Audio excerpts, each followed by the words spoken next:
We intro? Introing. Intro in 5, 4, 3, 2. You're the one that does the intro. Oh. I thought maybe we had figured out something Sean else. Buck Rogers does the intro. Oh. Yeah, this is your thing. You're in the driver's seat. Oh, okay. Damn it. You know, special operations, Green Beret, all that fun stuff. Yeah. The reason they pretty much watch the show. I don't know why they would listen to me, but... What's up, everybody? Welcome to this episode of Beers and Breakdowns. In this episode, we're doing something pretty cool. I'm not sure why we haven't done it yet, but I think it's one of the best ones. John Wick 3, son! Do you think it's one of the best John Wicks? I think it's one of the best John Wicks. Me too. I think it's by far one of the best ones. There's some weird shit, though. They definitely took some liberties. I'm not sure what's going on with Keanu Reeves. I know he's getting older, but it looks like his knees were replaced by fucking wood.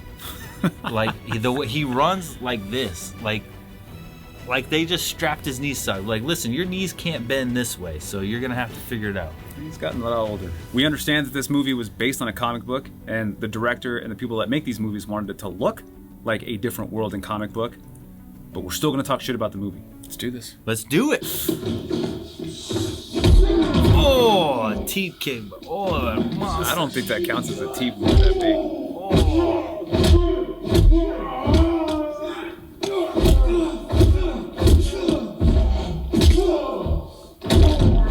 I don't get... Okay, so... This is kind of fucked up, but not that I've done it or seen it or anything like that by any means, but an interrogation tactic, if you want to hurt somebody without leaving a mark, you could phone book them. It's called phone booking them. So you just put the phone book? So you hit them with the phone book, and it's, or you put the phone book there to hit them. Well, the whole point is that you disperse, right? So that way it doesn't leave a mark. That's the idea, is that you don't leave knuckle marks or anything like that. And it's just a rumor. It's just something I heard is, you get hit with a phone book. My brother actually hit one of my mom's boyfriends with a phone book when he was coming after me. So one of my mom's boyfriend was trying to beat my ass, and I went running down the hall, and my brother came out with a phone book and just said, "Blah!" and hit him right in the face. He got his ass whooped after, but he still hit him in the face with a phone book. But the whole thing is, like, why is he hitting the phone book, putting the phone book on his face and hitting the book? It doesn't make sense.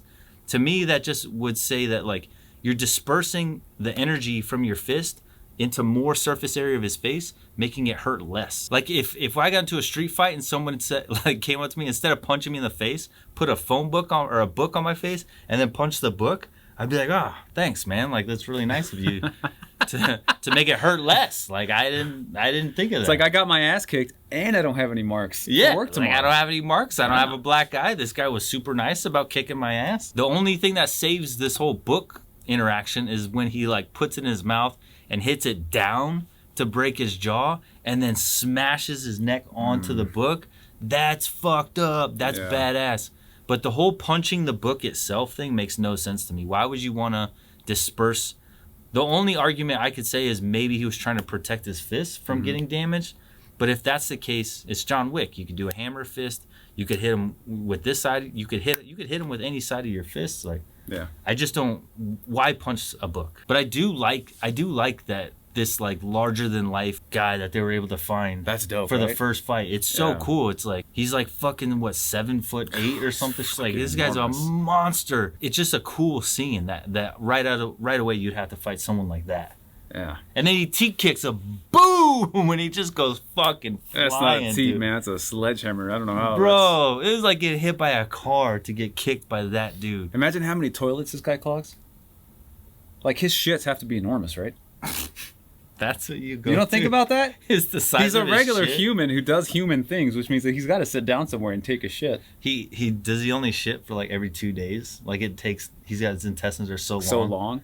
And the hole for a toilet typically is only like that big at the bottom of it. It's not like this big hole. Bro, one time I was in a field rotation in Texas, and the Porter Johns are fucking notorious for filling up on rotations with soldiers. And one time I went to a Porter John, and there was a turd in there that was so big, dude. That thing was popping up over the top of the toilet. So like the toilet, you couldn't use it anymore. So it's like the toilet seat and the turd was like peeking out like this, like fucking Mount Everest, dude. Like his the ass moved up as it like pushed him up out of the pushed seat. him up out of the seat. Bro, just out of curiosity, I'll admit I went to take a look, dude. I plugged my nose and I fucking peeked over to see this monster, and it was fucking that big, dude. I shit you not. That fucking thing was that big. I've never seen it. Like, what does that guy's asshole look like to produce something that round? I don't know. It was a monster turd. That's crazy. It was a record-breaking turd. You should be proud of that turd. So then imagine what this guy's got coming out of him. The guys are about to get your ruck trainers. Whoever ordered the ruck trainers, the first order is about to go out. My fucking fingers have been bleeding. Like, no joke, bleeding out of the tips of my fingers from getting these ruck trainers cleaned, prepped, removing all the fucking knots that soldiers like make these stupid fucking knots in their rucksacks for no reason. I had to like peel it all off, refix it, readjust it, and then attach the ruck. Dude, I know it's not your problem, but damn, my fingers are like a bitch. Like, you might think we're paying someone to do that, but we ain't there yet. I'm fucking doing it. Where? Here, just below my floating rib. Be sure not to hit my... Oh, wait. One may not be enough. Yeah. All right. Be sure not to graze my collar. Okay, so he just shot him 2 times. Yeah. And then when he walks out, he's like, good luck or whatever he says to him. So do you think somebody's going to be able to just withstand 2 bullet wounds like that and then not be in complete shock? That's ridiculous. But first of all, there's multiple ridiculous things about this scene is the fact that he untucks his shirt to open where to shoot him and then opens up his shirt again to shoot him again. Why are you worried about your shirt? Because you're trying to show him where to shoot you. I understand that. But imagine that they actually care and they walk in and like, oh, he shot me. It's like, why do you not have a hole in your shirt? I did not think about that. Why do you not have a hole in your shirt right here? That doesn't make any fucking sense. Did John lift up your shirt and shoot you, pull your shirt aside and shoot you again? And they may not believe it. Okay, so if he's this like master assassin that's going to kill you, they're not going to look at the placement of those bullet shots or those bullet holes and be like, why did he shoot you here and here? Mm-hmm. Everyone knows that he's going to go for the face, heart, like right. Spinal cord. Like, what trained assassin that could hit you knowing where your third rib is and not to hit this artery is going to aim at these random ass locations? Look at this shot group and tell me that that's a, or is it this side? Look at this shot group and tell me that's a professional assassin from point blank range. Mm-hmm. Like, I'm not that great of a shot, but there's no way that anyone of my teammates would believe that I made these shots with trying to kill somebody 5 feet away from them. Right. So it's like, the whole thing is ridiculous, but it is John Wick, so...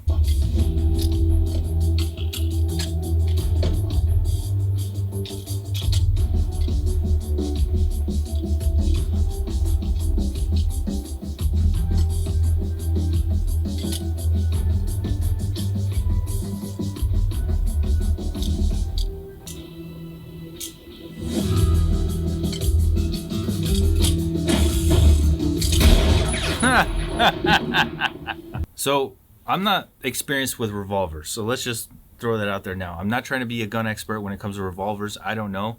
But from watching that scene, from what I picked up, is that he, for some reason, he's got a whole cabinet full of guns, and he hones in on this one revolver. The wall is full of bullets, but he picks this one specific bullet, and then he picks up a revolver, he tries to load it, and obviously it's not chambered it's not chambered properly for that bullet. So he goes in to completely disassemble and reassemble with the, I forget what the tubes are, the proper name for the barrel. But so he just completely disassembles the revolver and puts the other one in, which rechambers that weapon system, and then puts one shot in. He goes through all that trouble to do, he's basically doing a functions check to make sure that it's clicking, so it's engaging. Again, I don't know revolvers, but just applying 18 Bravo experience to other weapon systems. He disassembled, reassembled it, and then he's doing a functions check. So he checked that the hammer is staying locked, and then he's checking for the clicks. It's just to make sure that everything's working, right? So then he puts one bullet in, and then as soon as that guy walks in, shoots him in the face, and then runs away. Yeah. So he spends 2 minutes, or however long that was, like a ridiculous amount of time to like disassemble, reassemble a revolver for one shot to shoot one guy. Why don't you just keep moving? And go find a more efficient way to defend yourself, since there's Right. like 35 of them coming and not just one. So like the whole thing doesn't make any sense to me. You have this whole plate of glass full of guns. It's fucking full. There's rifles in there. I couldn't see which type, but there's like SBRs. There's fucking revolvers. There's all these pistols. And you focus on, it was like, he was like, no, I have to shoot this dude. It's like he's playing a game. I have to shoot him with this revolver. And then he grabs the one bullet and says, nope. So he completely rechambers it to shoot that one bullet at that guy, drops the gun, and takes off running. Like, are you fucking serious? Like, my guy, just keep running. You would have been better off just taking that gun and fucking throwing it at him, and then keeping your distance, because you had a 1 minute to 2 minute jump on the guy, at least for the amount of time it would take you to reassemble and function check, load it, and shoot that shot. Right, and he obviously knew he was going to keep like moving forward. He was going to keep Right, he was like, going to keep going through. Yeah, Good point. He wasn't doing that to stand his ground. right. So if that's the case, why would he go through all that trouble? Instead of just throwing that gun down, you shot the guy in the head. Why wouldn't you just grab those other 5 rounds that are sitting up on that shelf and take them with you? So as you're running, you could load up the cylinder. That's what it's called, a cylinder. But you could load up the cylinder, fucking, and now you got 5 more shots. Like the shit that they did in this to make it look cool, I'm not mad at it, but it doesn't make any fucking sense. That's true. It was still badass. Like, I'm still happy with that scene because they showed what a gun guy can do. I'm not a gun guy. I was an 18 Bravo, so I knew our weapon systems, but I'm not that guy that obsesses over all weapons. But he showed like what somebody who truly loves guns and studies them, how they could just rechamber a pistol by knowing which weapon system, knowing the chamber, knowing the calibers, and like and knowing revolvers of all things, which is, I would say, something that people know the least about. So as stupid as that scene was, I'm not mad at it. As someone who likes guns, it was still a cool ass scene. I can't even show that part. That sucks. Oh, this part's so dope though. Dude. Hopefully we don't get demonetized for it.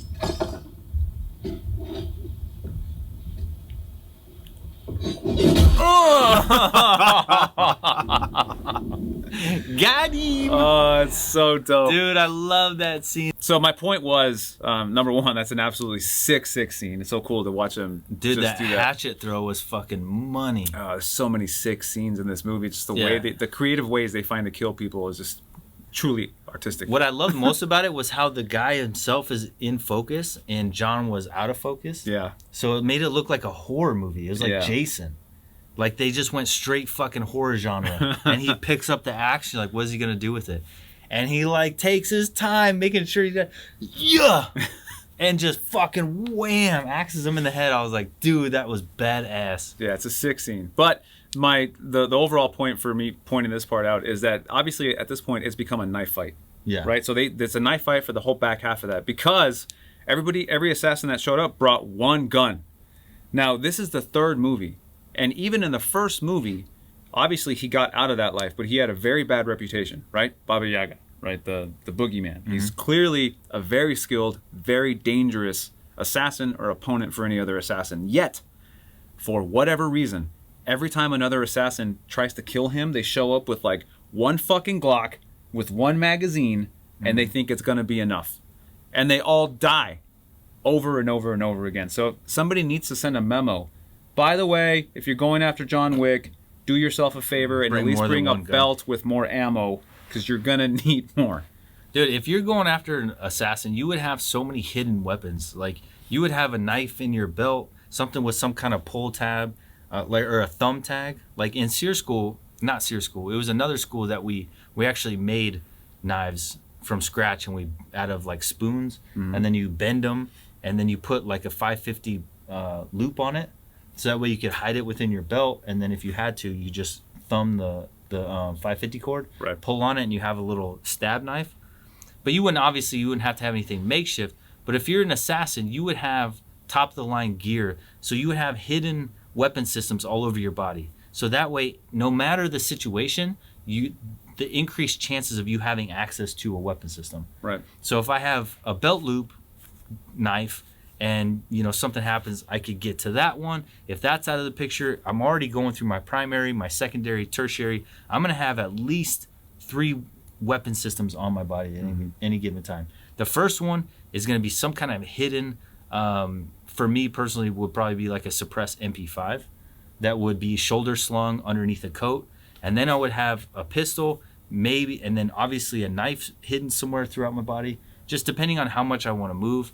But obviously these guys like to do fucking karate all the time, so I don't know why you would do that either. Like, if you could just be like, why fight? Why do any of it? The whatever the money on his head, the contract on his head is $14 million. Yeah. I would just hire a team, a specialist team. I would make sure he's trapped inside the building, and I would blow the fucking building. That's funny that you say that, because that's a really important tactic that tier 1 elements started using. So a lot of, like CAG, for example, they were going into these places for whether it be to kill a high value target, and they're getting shot. And it's like, fuck, why are we letting these guys get shot? Green Berets, same thing. Navy SEALs, same thing. Why are we going in and just getting shot when it's not a high value target that needs to come out? Right. If we've established, which we could establish by drones, intel, we could send dogs in with cameras. So we have dogs where you attach cameras to their heads, and then you have a screen, and you could see everything the dog sees. Right. So let's say we have a building where we send the dog in. He could run through the whole building. You're not going to be able to touch him because he's a fucking fur missile. And we could see everything inside. So once I've positively identified that no one else is inside besides the guy we want to kill, we just call in a fucking JDAM and we level the entire building. And nobody has to get in a gunfight. And so that's an exact tactic that they started doing. We call it call-outs. Okay. So it's an escalation of force. Hey, come out with your hands up. No, you don't want to come out? Okay. Flashbangs. Boom, boom, boom, boom. Now come out. If that didn't scare you, all right, M4. Do. Come out. If that didn't, we keep escalating the force until it's a fucking JDAM rocket that explodes the whole fucking building. Right. Because why risk all your forces? Right. Yeah. Like you said, if $14 million, the minute he goes in that building, be like, fuck that building. I'm gonna get my $14 million. It's gonna cost me $200,000 to blow the building, right? With paying the team, getting the equipment, getting the things I need to launch the rockets to make sure they're precise, and then just top of the line drones, whatever you want. And then like $13.99, right, for the walkie-talkies I use to the guy around the corner to be all, he's in there. Dude, John Wick's dead. Yeah. $13 million, $14 million. Yep. Seems like a good return rate to me. And then whoever owns the building gets the insurance money. Everyone walks away happy. Yeah, absolutely. Seems like a good plan to me. It is. Or you could just follow him in there with one gun and just die. Yeah, and just fucking get whacked. 2030.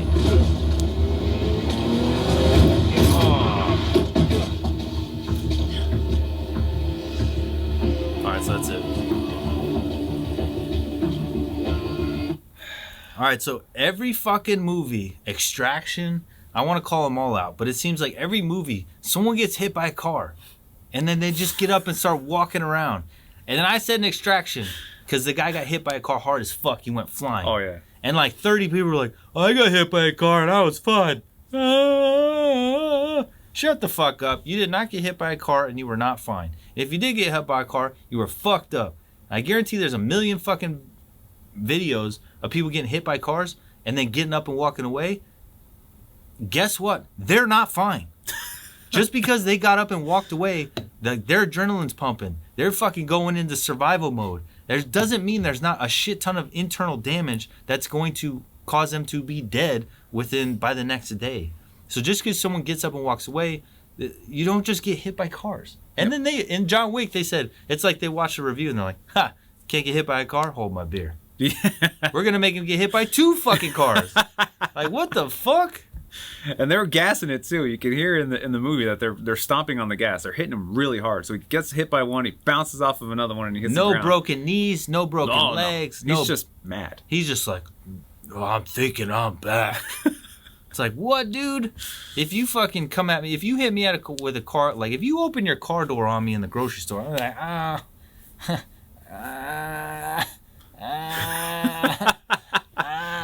You ever seen that Family Guy thing where he hits his knee? He's all,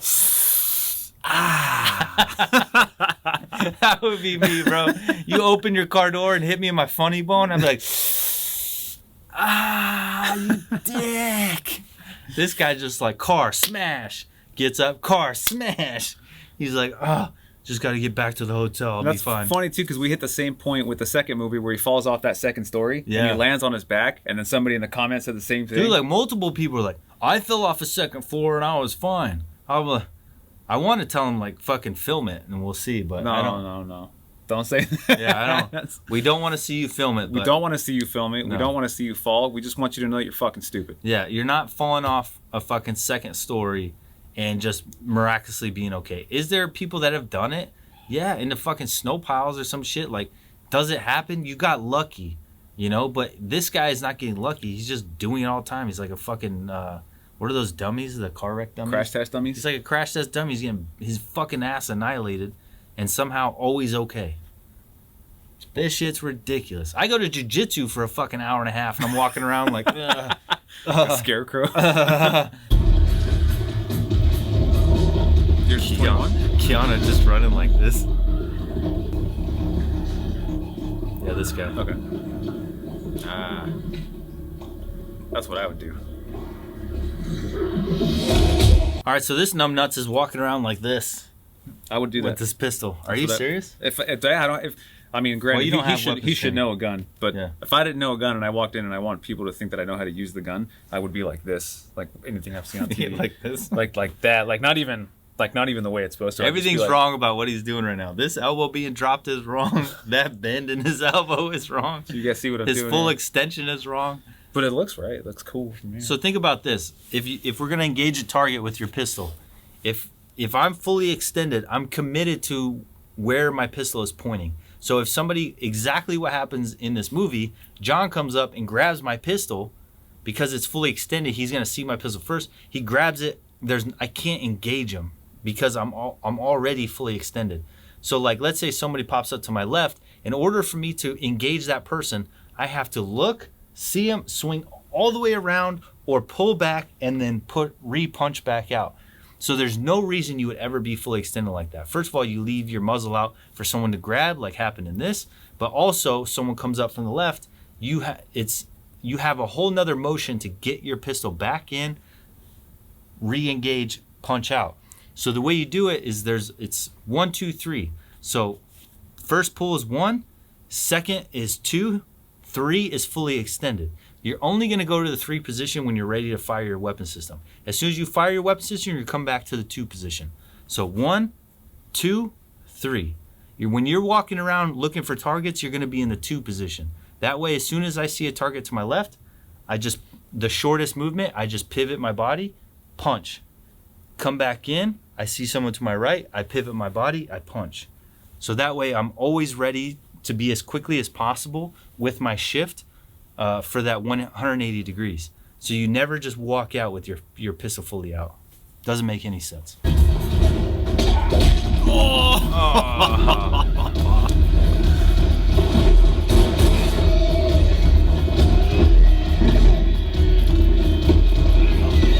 That was weird. That's sick. The only issue I have with that, I love that he did it the first time because he faced the horse and he smacked his ass and got a kick out of it. And he happened to get lucky and kick him in the face. Mm-hmm. The issue I have is the guy had a gun. Yeah. So it's like I could have easily just been shooting you while you're trying to fucking smack a horse's ass. Right. And if you smack that horse's ass and he doesn't kick, you're fucked. That's a risky move. Over. So that's a risky move. If the guy had a knife, that would make way more sense. Because first of all, you're using the horse as a barrier to protect yourself from the knife. And then you could try to hit him with a kick. Right. So that makes way more sense. But the fact that he had a gun, I could just be like, bop, bop. And if you smack that horse's ass and it doesn't kick, I'm shooting you in the face. Yeah. And then after that, he does a jumping armbar. And he jumps, catches the guy in armbar, brings him down, and it's his gun hand. So obviously you want to shift so he doesn't shoot you in the face. But then he doesn't break his arm. He like lets him get back up into something else. And I don't know. I'm only a blue belt in jiu-jitsu, so I don't know a ton. But I would have to like slow that down because I don't know why he would do that flying armbar, get him down, when shift the gun out of the way, snap his arm. Maybe it's because they're trying to replicate that the guy flexed out of the armbar, but you had him fully extended, so he shouldn't be able to flex out of that. Yeah. But either way, still badass. The part that bothers me is that he goes and uses the horse move again. Yeah. Because like if you're just flowing and you're just trying to be creative, and horses do whatever the fuck they want to do. Sometimes you could smack a horse's ass and you're just like, don't do that. Like not every horse is gonna have the reaction to kick, you know? Maybe he'll bite you. He's a horse master. Yeah, did you ever notice that like horses will bite the fuck out of you? My mom was standing out in front of a stallion stall, and she didn't know that the door was open. Like they have the main door that slides, but then they have another door that so their heads could pop out. Oh, okay. And then you could like feed them, give them treats or whatever, or just check on them. So the small door was open, and she was standing next to it, and the stallion came out, fucking bit her in the shoulder, and picked her up off the ground by her shoulder. Oh shit. Her shoulder was like, fuck, dude. It was like all black and blue, and she like it was bad. So horses bite, so they don't just like kick the minute that they're mad, and likely those horses are so trained that they're not going to kick. Right. You know, if they're super green horses, they're not going to just start kicking every time you flare them up. Risky move. Anyway, yeah, I thought the first time was really cool, and I thought, but repeating it was like, come on, man. They're not your personal fucking torpedoes that you could just guide anytime you want. Tell John Wick that.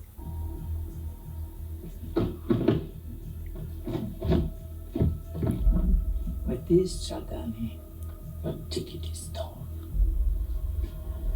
All right. Okay. Here's the deal with me. Yeah, like everyone gets mad at people for doing steroids or HGH for movies. I don't fucking understand that. You're trying to portray a character, and if you're gonna have your shirt off, or the guy from Top Gun, you said people were flipping out because he was too shredded. Yeah. I'll probably never get a movie role because of this, but I'll tell you right fucking now. If you like, Sean, you're gonna get a movie role and you're gonna have your shirt off, I'm taking steroids.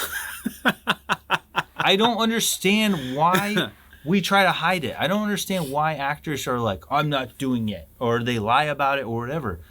Look at John Wick. He's supposed to be the super badass. He takes his shirt off and he looks like, well, what he is, like a 50-year-old dad. He's got his total fucking dad bod. Right. And it's like, John, you couldn't find any HGH. You didn't have any homies that had a cycle that could have helped you like gain some kind of muscle mass. Like, look fucking yoked, my guy. It only helps your career. That was your opportunity to show everyone that you could be fucking shredded. And who knows what kind of movie that produces later on down the road. Sure. Yeah, I think there's two different sides of the coin when you do that. For one, they're trying to portray that he's actually a regular guy. You don't have to be this shredded guy, this monster, in order to last in a fight like that. Which, if you really think about it, there's plenty of guys in MMA, and even in the UFC that are. I mean, look at Sugar Sean O'Malley, right? That guy is not. Not to say he's not shredded. I'm sure he is for his size, but he's thin. He's a thin, tall, lanky guy. He's not carrying 20 pounds of muscle, and he's still very effective and has amazing cardio. Right? Cardio being the point there is that somebody who's much more shredded and is carrying a lot more muscle is never going to last as long as somebody who's much thinner and more efficient with their movement.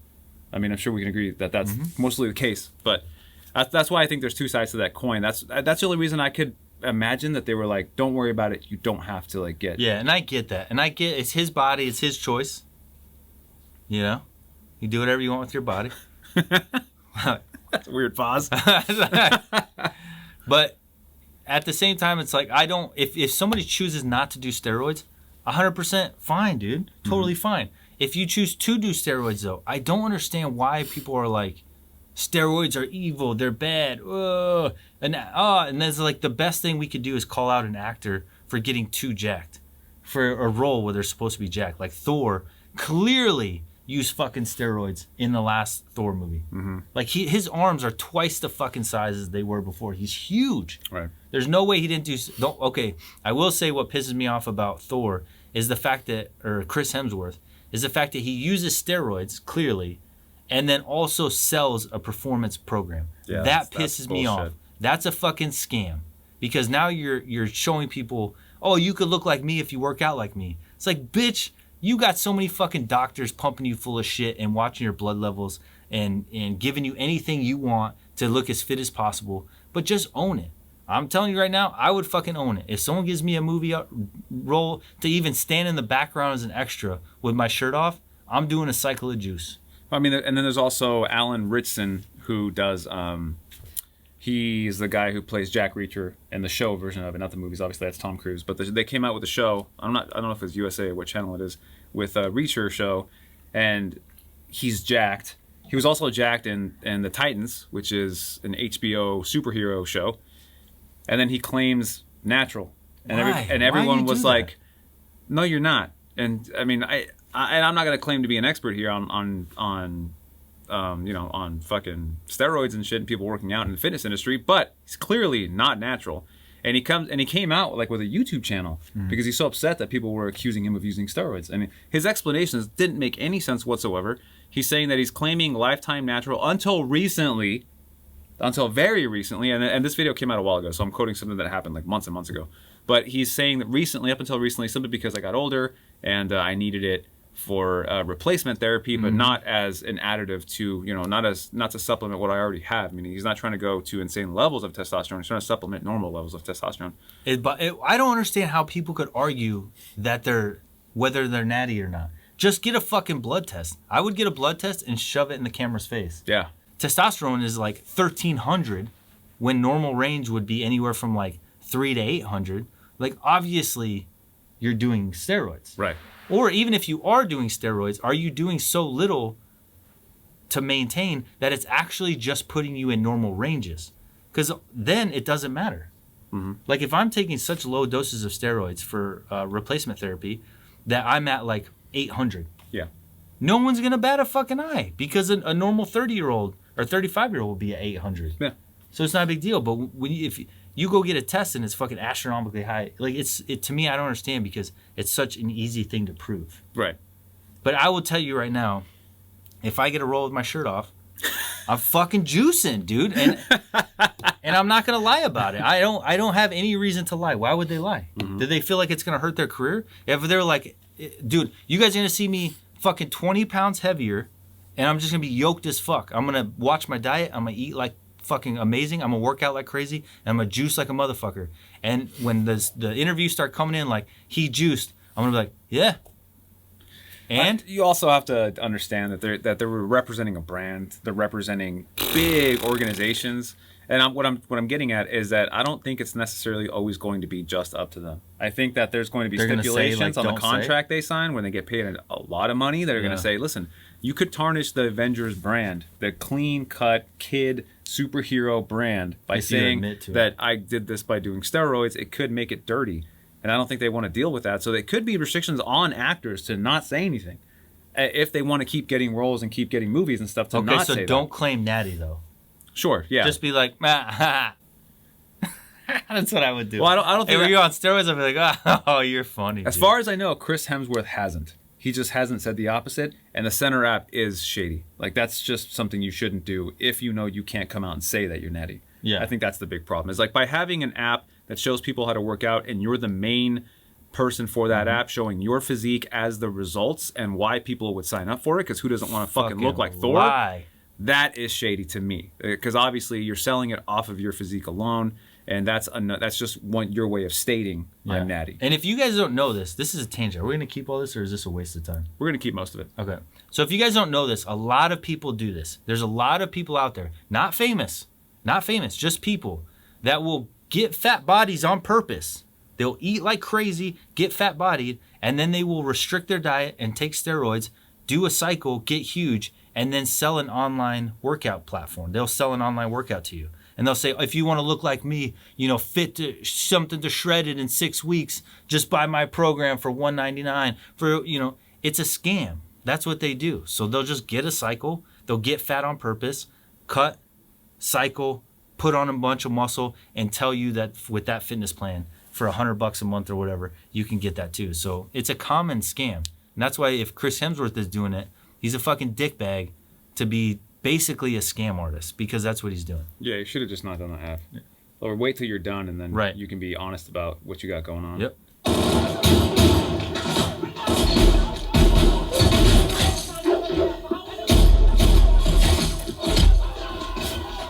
All right, so right there you see Halle Berry pull out her magazine and then check how many rounds she has left. Mm-hmm. So ideally, like most ideal situation, you kind of got to be like fucking Rain Man to do this like perfect, is to count your rounds. Is you know how many rounds that you have and you count them, and so then you automatically know how many you have left. I can't do that. That shit's bananas. Like I would get lost in the gunfight and I'm not counting my rounds. Mm-hmm. But at the same time, if I've shot multiple rounds from a magazine and I have a shit ton of rounds, it's called managing your load. So you always want to manage. So you always want to manage your load. So if I've shot, even 5 rounds out of that magazine, and I have a moment or a pause in combat, I could change that magazine to a new magazine. So then I know that I have a fresh mag at all times, and then I manage my load by shifting the used to the new on my kit, so I know where I place my older mags and to my new mags. So the whole point is that she pulled it out to look at it. It's kind of not an ideal situation. If you're going to pull it out, hopefully you would just change it, manage your load, put that one over here, look at it, know that you got 10 left or whatever number. Glocks usually have a indicator on it. Store it over here, go to a new mag. Now you know you have new mag, 10 rounds left. So that 10 round is going to be the last one you go to. But you always want to find ways to manage your load and have as many rounds in your weapon system as possible, just in case it comes down to that last fucking round could be the one that saves your life. Mm-hmm. So her checking is kind of like, yeah, it makes sense. Like you want to know how many rounds you have left. But if you're already going to pull it out, might as well just replace it with a new mag if you have one. True. And then so she, instead of pulling it out, saying 10, putting it back in, I would pull it out 10 and swap. Now I'm full, and now I know, not only am I full, I know I have 10 in this one. Okay.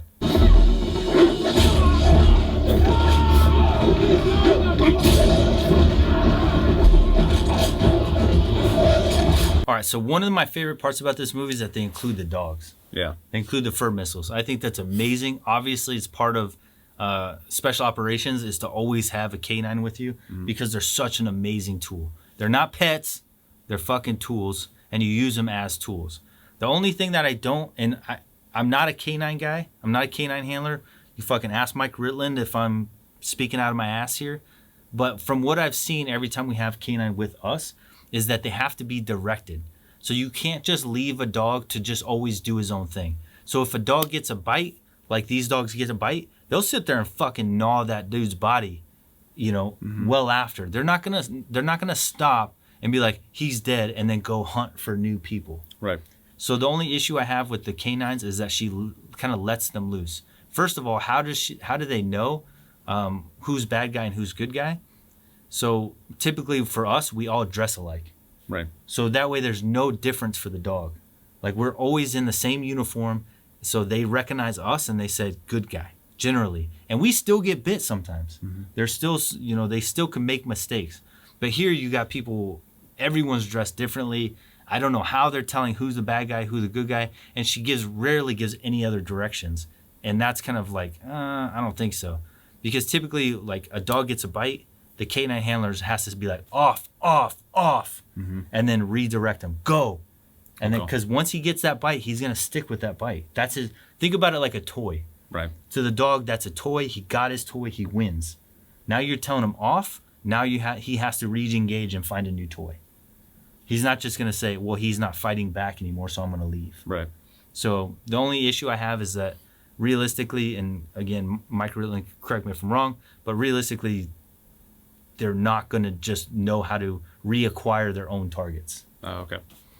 Yeah, from what I read when they shot the movie, there was because those are actual trained attack dogs, and obviously their handlers were on site. Mm-hmm. But there was like a specific list of things that they could and could not do around these dogs when they were on set filming these scenes, because they were like, listen, if you do this, he will attack you. Yeah. Like, so you need to like do this and do that.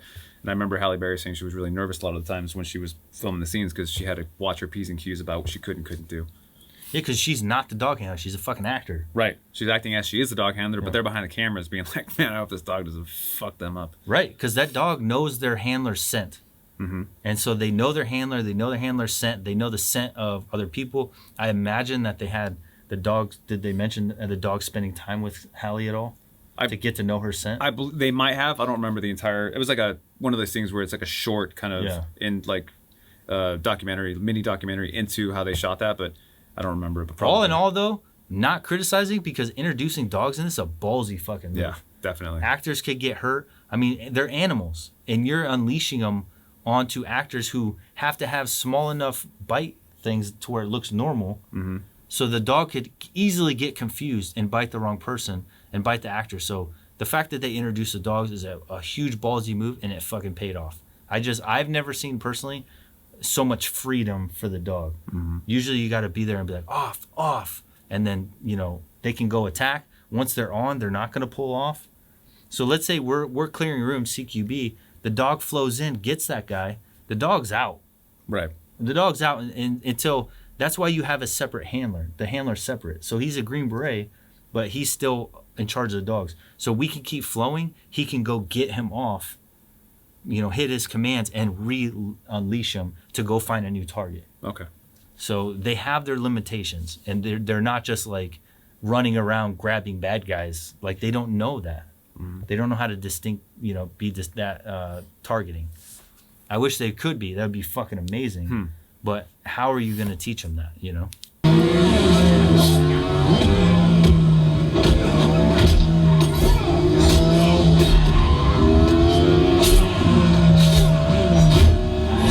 right there. Oh! All right, pause it. Was that his arm that went into the tire? I don't know. I think he cut his arm off, and then it went into the tire, and then caught it, and then it came off.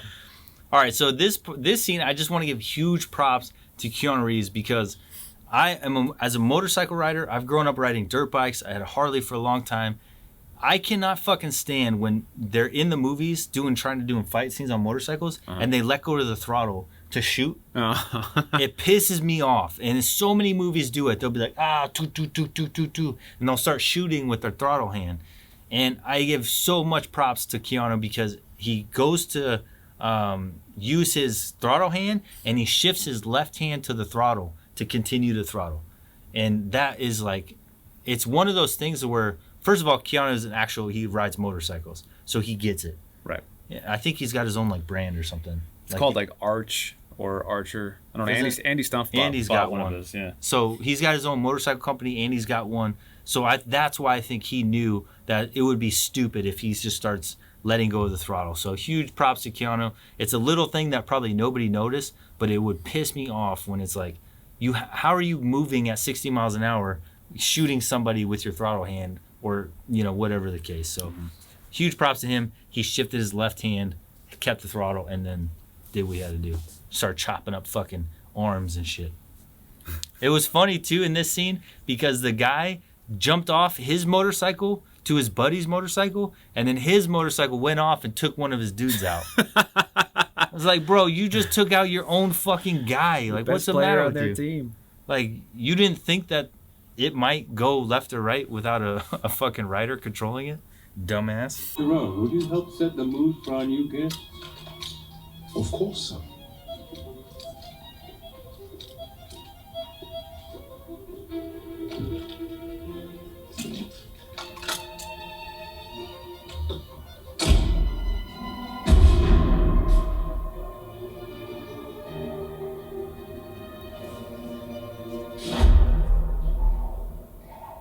All right, so this scene to me is just kind of ridiculous, because it's like, set the mood.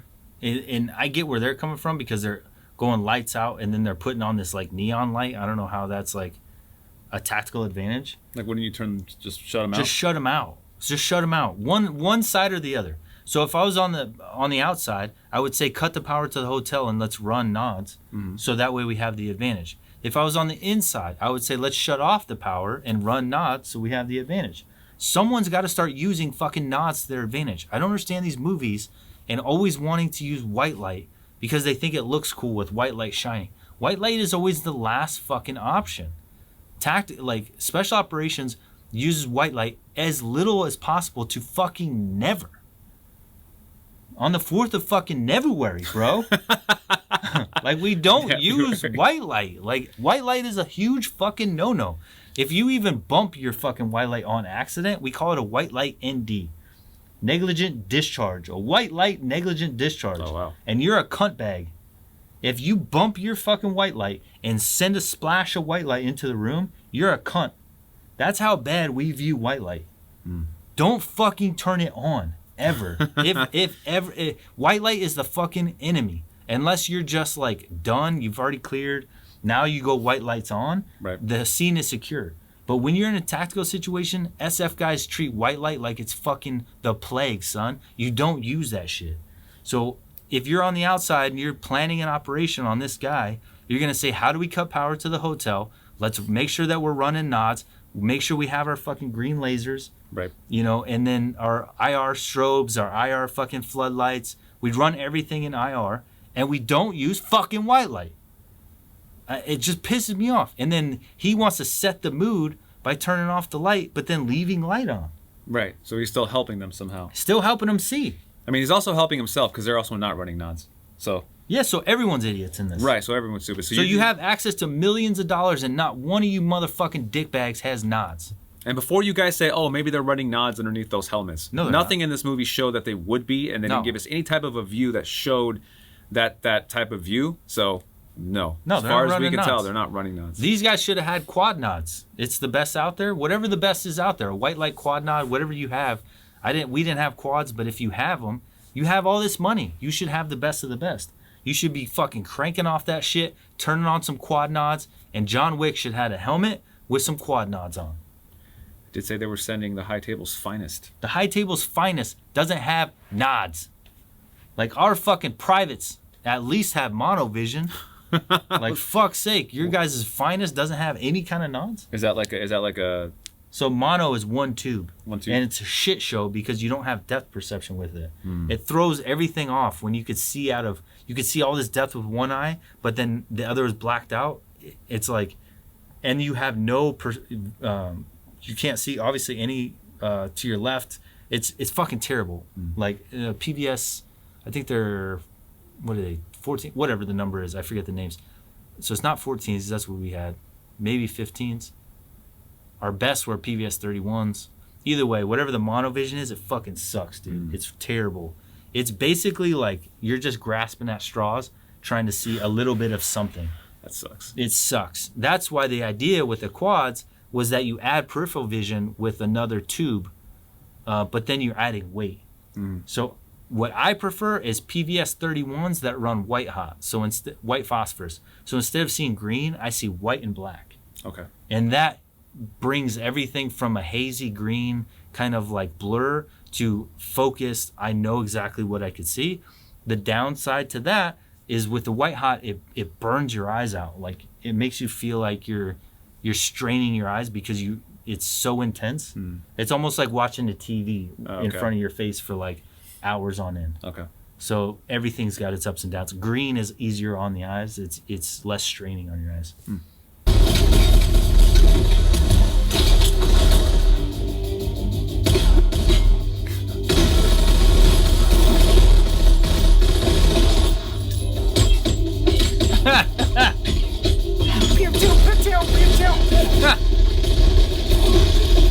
Yo, what the fuck, dude? What the fuck? These guys got on like, their body armor is so thin. It looks like nothing. It's like fucking super ideal. And they have ops cores on, just blacked out ops cores. And every time they get shot, it's like a little spark, and it's like patoo, patoo, patoo, patoo, patoo, patoo, patoo, patoo, patoo. They still have full movement. They're not even worried about it. They're getting shot in the fucking head, and they're just like patoo. They're changing. One guy was changing his mag while he got shot in the head. He was like patoo, patoo, patoo, patoo, patoo, patoo, Fuck no, dude. I've seen a dude, not many people could say this. I've watched a dude get shot in the helmet, in the fucking head. I've seen a guy 2 feet in front of me get shot in the head. And it hit him in his helmet and it knocked him the fuck out. And I was like, that guy's dead. And then he just jumps back up and he's like, and he's like freaked the fuck out. And he was out of the mission. He was done. He went and sat in the fucking med truck. He was an Afghan. Sat in the med truck like shaking because it fucking rocked him, dude. Granted, he took a 7.62 to the dome piece and not whatever they're shooting, which I think is probably 5.56, most likely 5.56. But still, you're taking a bullet to the fucking head. You're gonna be concussed at the least, son. You're not just going pew pew pew pew pew pew pew pew pew. Like they're pellets. Yeah, there's or airsoft. And then on top of that, think of how thick a ballistic helmet is. Mm-hmm. And now so it's understandable that a helmet could take a bullet. What are you wearing? You're wearing something that I could still see the shape of your body as like a fit human. Right. And so there's no way that that's thick enough to even remotely bounce off a fucking bullet like a 1/2-inch thick Kevlar helmet or like there's no way. There's no fucking way. Like we've shot Kevlar. We've gone to the range and shot Kevlar. We've shot 1-inch thick plates. We've shot 3/4-inch thick plates, 1/2-inch thick plates. We've seen what it could do and it's fucking terrifying. So just to get hit over and over and over and have it bouncing off is fucking ridiculous. That's it? That's it. Oh shit. It's a sick movie.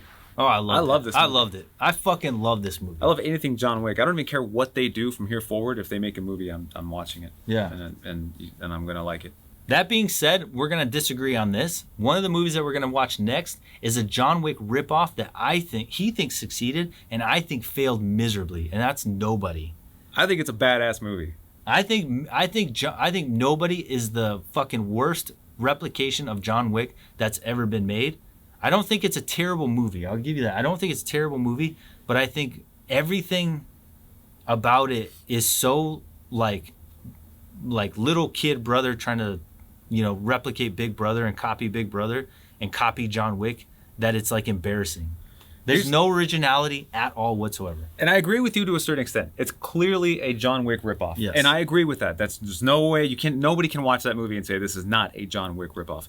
My stance on it is that there's so many shitty movies coming out that I'll fucking take a John Wick ripoff. I'll take 10. I don't care. Just shoot them well.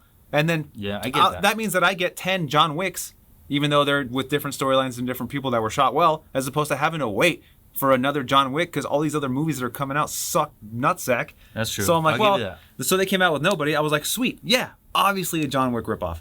But I get to see another really cool, very well filmed shoot 'em up movie with like just insane, shots of, people shooting each other, all this crazy action stuff. It's pretty awesome. So I'm like, just give me more of those. I'm not going to dog you for copying John Wick. John Wick's sick. I mean, I win either way. That is true. And the one thing I'll give to Nobody is that he takes his licks more. It's more realistic and when he gets his ass whooped and he loses and he's not always winning. But yeah, it's just hard to see something like John Wick and then to see someone replicate it.